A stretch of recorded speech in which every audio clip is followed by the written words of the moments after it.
जम्मू कश्मीर के कुलगाम में मुठभेड़ में जैश ए मोहम्मद का आतंकी हुआ ढेर। आतंकियों से लोहा लेते हुए जम्मू कश्मीर पुलिस का एक जवान भी शहीद, सेना के 3 जवान और 2 नागरिक भी घायल। सेना प्रमुख एमएम नरवणे का बयान, पाकिस्तान ने सीमा के पास आतंकियों के लॉन्च पैड बढ़ाए, अब एलओसी पर घुसपैठ की ज्यादा कोशिश हो रही है। पीएम मोदी की अगुवाई में आज सुबह 10 बजे बीजेपी केंद्रीय चुनाव समिति की अहम बैठक। विधानसभा चुनाव के लिए उम्मीदवारों के नाम पर अंतिम मुहर लगी।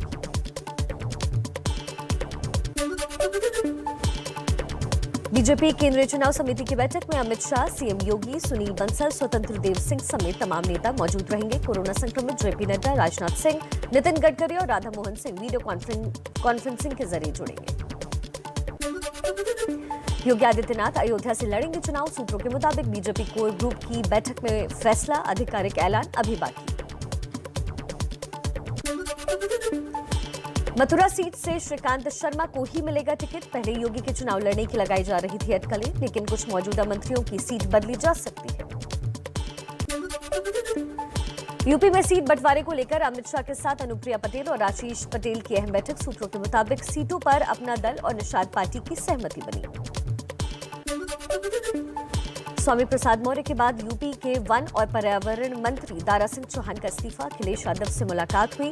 दारा सिंह बोले, हमारी आवाज नहीं सुनी गई। अखिलेश ने किया स्वागत।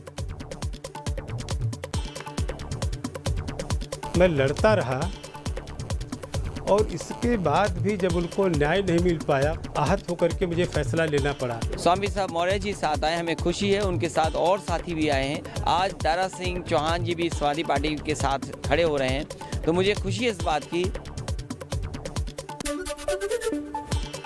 यूपी के डिप्टी सीएम केशव प्रसाद मौर्य ने ट्वीट किया, लिखा, दारा सिंह अपने फैसले पर पुनर्विचार करें। डूबती नाव पर सवार होने से नुकसान होगा। यूपी के मंत्री नंद गोपाल नंदी का दारा सिंह पर निशाना, कहा, कभी पिछड़ों और दलितों पर एक शब्द बोलते नहीं सुना। जनता ऐसे अवसरवादियों को माकूल जवाब देगी। योगी सरकार में मंत्री पद से इस्तीफा देने वाले स्वामी प्रसाद मौर्य का ऐलान। 14 जनवरी को बताएंगे किस पार्टी में होंगे शामिल।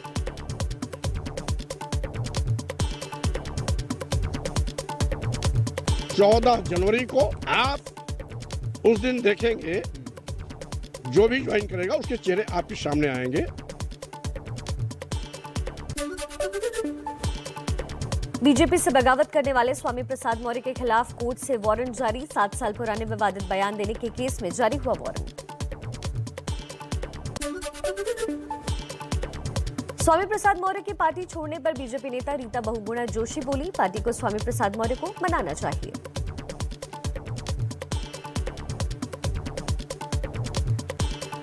भी सत्य है कि बहुत ज़मीनी नेता हैं और बहुत ही प्रैक्टिकल नेता भी हैं। उनको मुझे जहाँ तक जनज्ञान में आया है, उनसे हमारे वरिष्ठ नेतागण चर्चा भी कर रहे हैं, बात भी कर रहे हैं।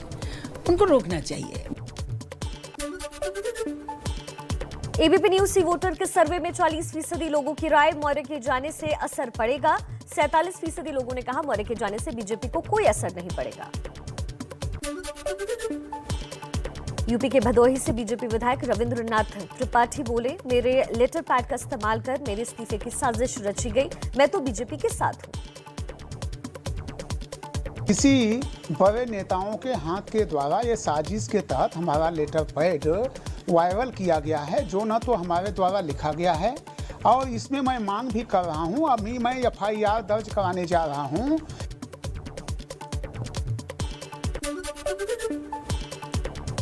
यूपी में बीजेपी ने बाकी दलों में लगाई सेंध। एसपी के विधायक हरिओम यादव और अपूर्व विधायक धनपाल सिंह बीजेपी में शामिल। कांग्रेस के विधायक नरेश सैनी भी बीजेपी में आए।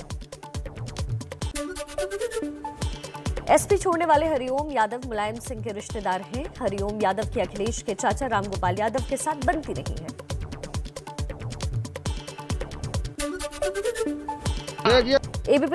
एबीपी न्यूज से बातचीत में अखिलेश यादव का दावा, बड़े दलों के साथ अनुभव ठीक नहीं रहा। बड़ी ताकत के रूप में छोटे दलों को जोड़ा गया है। क्षेत्रीय दलों को साथ लाकर परिवर्तन लाएंगे।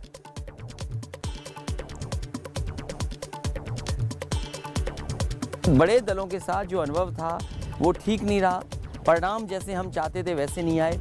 इसीलिए समाजवादी पार्टी ने उत्तर प्रदेश के क्षेत्रीय दल और जो छोटे दल हैं उन दलों को साथ ला करके एक बड़ी ताकत के रूप में तैयार कर रहे हैं।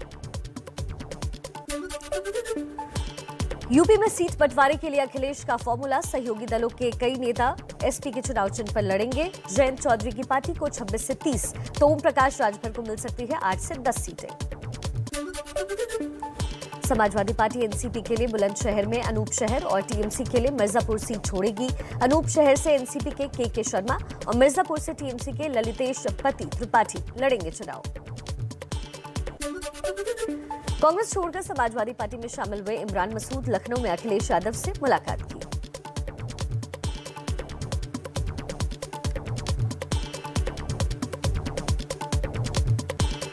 अखिलेश जी से प्रदेश के अंदर सरकार बनाने की बात करना है और क्या करना है, अखिलेश जी को समर्थन देने के लिए है।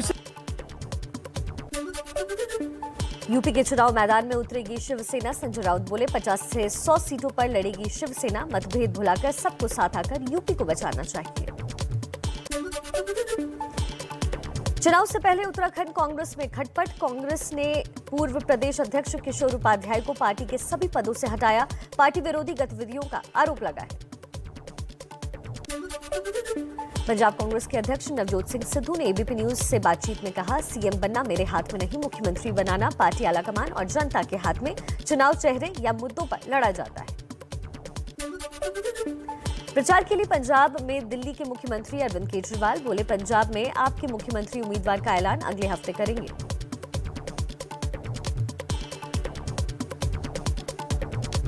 लॉ एंड ऑर्डर की स्थिति काफ़ी खराब होती जा रही है, चन्नी सरकार उसको हैंडल नहीं कर पा रही है।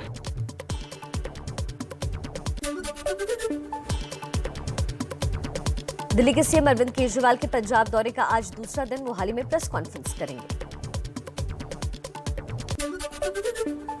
पंजाब के खरड़ में अरविंद केजरीवाल के घर घर जाकर प्रचार पर उठे सवाल, एसडीएम ने 5 लोगों से ज्यादा जुटाने पर नोटिस भेजकर मांगा जवाब। पंजाब चुनाव के लिए संयुक्त समाज मोर्चा ने 10 उम्मीदवारों की पहली सूची जारी की, बलबीर सिंह राजेवाल समराला से चुनाव लड़ने वाले हैं। ड्रग्स केस में मोहाली में एसआईटी की टीम के सामने पेश हुए अकाली दल के नेता विक्रम मजीठिया बोले, मेरे खिलाफ बयान दे रहे सिद्धू और रंधावा की जांच होनी चाहिए।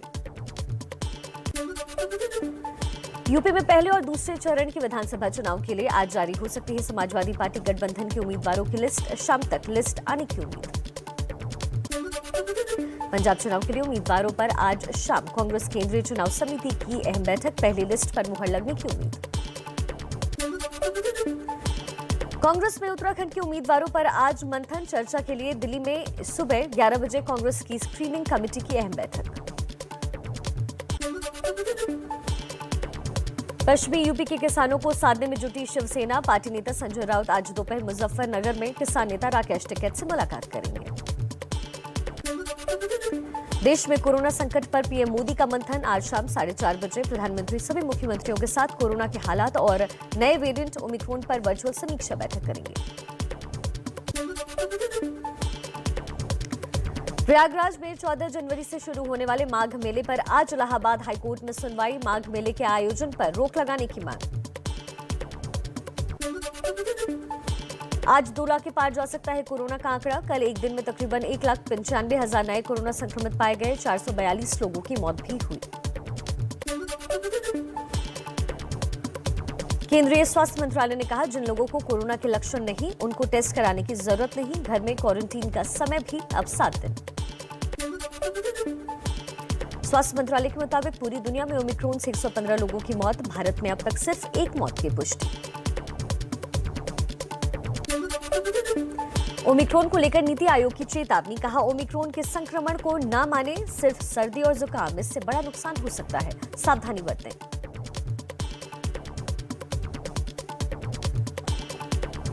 हम हमेशा मास्क पहन के रखें, हाथ धोएं, सैनिटाइज करें, 2 गज की दूरी बनाकर रखें और समय पर अपना टीका कराएं।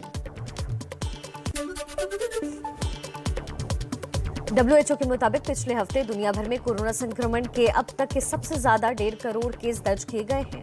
डेल्टा के मुकाबले ओमिक्रॉन से संक्रमण कम गंभीर, लेकिन टीका न लेने वालों के लिए ज्यादा खतरनाक।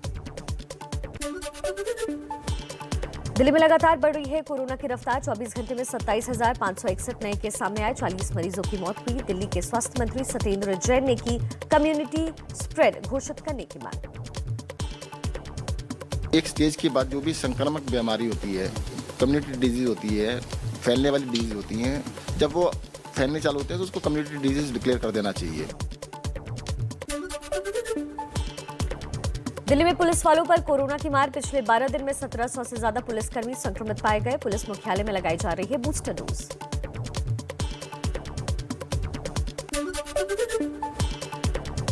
मुंबई में एक दिन में तकरीबन 16,500 नए कोरोना केस रिपोर्ट हुए हैं। 7 मरीजों की जान गई। 15,500 लोग इलाज के बाद ठीक हुए।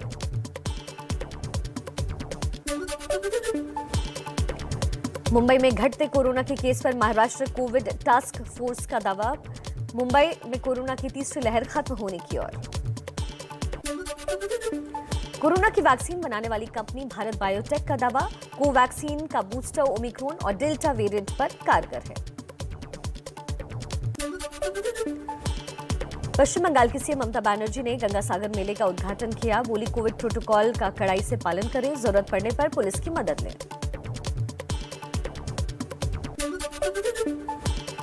प्रयागराज के माघ मेले में कोरोना संक्रमण का खतरा और बढ़ा। पुलिस और पीएसी के 36 जवानों के साथ कुल 38 लोगों की रिपोर्ट पॉजिटिव आई है।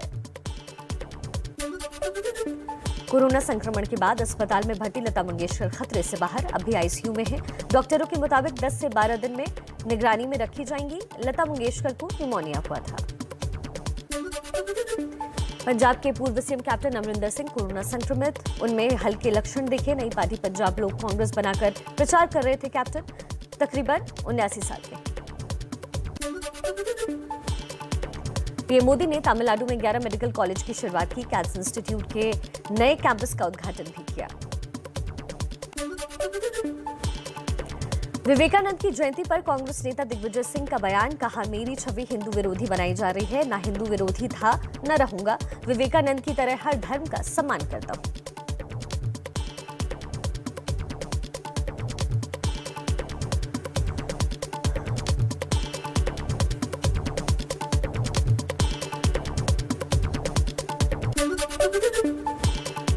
हरिद्वार धर्म संसद में विवादित बयानबाजी पर सुप्रीम कोर्ट ने उत्तराखंड और दिल्ली पुलिस को नोटिस जारी कर जवाब मांगा। अलीगढ़ में 23 जनवरी को होने वाली धर्म संसद पर रोक नहीं लगाई। प्रधानमंत्री की सुरक्षा में सेंध पर हुआ घमासान अभी जारी। असम के सीएम बोले, पंजाब के सीएम की गिरफ्तारी हो। सुप्रीम कोर्ट ने जस्टिस इंदु मल्होत्रा की अध्यक्षता में बनाई है 5 सदस्यों की जांच कमेटी। खूनी साजिश करके सुरक्षा के साथ खिलवाड़ किया गया था। पंजाब का मुख्यमंत्री को गिरफ्तार करना चाहिए। CM of Punjab should be arrested. महंगाई के मोर्चे पर राहत नहीं। दिसंबर में खुदरा महंगाई दर बढ़कर 5.59% हुई। जुलाई से अक्टूबर तक लगातार गिर रही थी खुदरा महंगाई दर। बापू का अपमान करने वाले बाबा कालीचरण को राहत नहीं। वर्धा की अदालत ने कालीचरण को नहीं दी जमानत, भेजा जेल।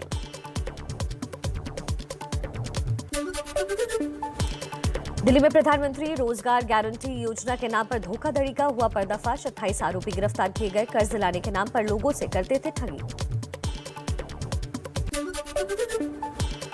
राजस्थान के अलवर में नाबालिग दिव्यांग से हैवानियत। दुष्कर्म के बाद बच्ची को रास्ते में फेंका। अस्पताल में भर्ती पीड़िता, हालत बेहद नाजुक। महाराष्ट्र के ठाणे में आग से आफत। माजीवाड़ा इलाके की रिहायशी इमारत में आग लगी। सभी लोग सुरक्षित निकाले गए। उत्तराखंड में यमुनोत्री धाम में बर्फबारी ने बदला मौसम। यमुनोत्री धाम के मंदिरों के आसपास 4 से 5 फीट मोटी बर्फ जमी। केप टाउन टेस्ट में भारत को मिली 70 रनों की बढ़त। हाथ में है 8 विकेट। विराट और Pujara not out. Cape Town में खेल के दूसरे दिन दक्षिण अफ्रीका पहली पारी में 210 रनों पर ऑल आउट। जसप्रीत बुमराह ने सबसे ज्यादा 5 विकेट चटकाए।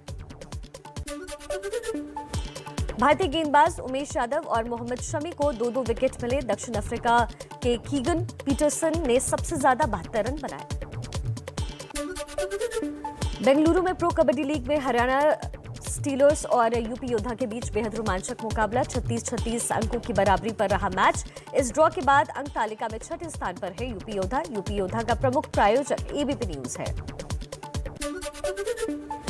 दिल्ली में इंडिया ओपन बैडमिंटन में साइना नेहवाल ने जीत के साथ अभियान शुरू किया। साइना की विरोधी स्वाबिको दूसरे गेम की शुरुआत में चोट के कारण मुकाबले से बाहर हुई। बॉक्सिंग में ओलंपिक कांस्य पदक विजेता लवलीना बोरगोहेन को असम पुलिस में डीएसपी बनाया गया। लवलीना बोली, देश की सेवा करने का मौका मिला।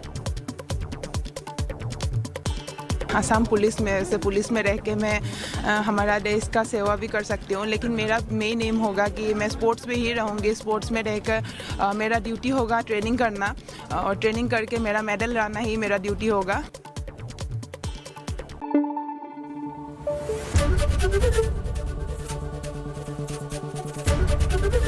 एबीपी न्यूज आपको रखे आगे।